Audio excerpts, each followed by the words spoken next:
ನನ್ನನ್ನು ಹೈಕಮಾಂಡ್ ಕರೆಸಿದ್ರು. ಇವತ್ತು ನನ್ನ ಅಭಿಪ್ರಾಯವನ್ನು ಕೇಳಿದ್ದಾರೆ. ಅಭಿಪ್ರಾಯ ಕೇಳಿದಂಥ ಸಂದರ್ಭದಲ್ಲಿ ನಾನು ಮೊದಲು ನಿಮಗೆಲ್ಲ ಏನು ಹೇಳಿಕೆ ಕೊಟ್ಟಿದ್ದೆ ಅದಕ್ಕೆ ಬದ್ಧವಾಗಿದ್ದೀನಿ. ನನಗೆ ಒಂದು ಬದಲಾವಣೆ ಬೇಕು ನಮ್ಮೆಲ್ಲರಿಗೂ ಕೂಡ. ಮುಂದೆ ಕಾಂಗ್ರೆಸ್ ಪಕ್ಷ ಮತ್ತೆ ಅಧಿಕಾರಕ್ಕೆ ಬರಬೇಕು.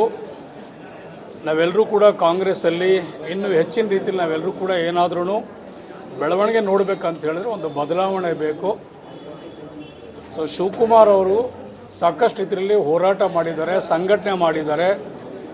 ಪಕ್ಷವನ್ನು ಈ ಮಟ್ಟಕ್ಕೆ ಇವತ್ತು 140 MLAಗಳನ್ನು ಮಾಡಲಿಕ್ಕೆ ಅವ್ರ ಶ್ರಮ, ಬೆವರು, ಹೋರಾಟ ಎಲ್ಲವೂ ಕೂಡ ಇದೆ. ಅವ್ರಿಗೆ ಇವತ್ತು ಒಂದು ಅವಕಾಶ, ಸೂಕ್ತವಾದ ಸಮಯ ಇದು. ಮುಂದಕ್ಕೆ ನಮಗೆ 2028ಕ್ಕೆ ಸರ್ಕಾರ ಬರಲಿಕ್ಕೆ ಒಂದು ಒಳ್ಳೆ ಸುಗಮವಾದಂಥ ಹಾದಿ ಆಗ್ತದೆ. ಆ ನಿಟ್ಟಿನಲ್ಲಿ ತಾವು ಮಾಡಿಕೊಡಿ ಅಂದ್ಬಿಟ್ಟು ಅವ್ರಿಗೆ ನಾನು ಮನವಿ ಮಾಡಿಕೊಂಡಿದ್ದೆ.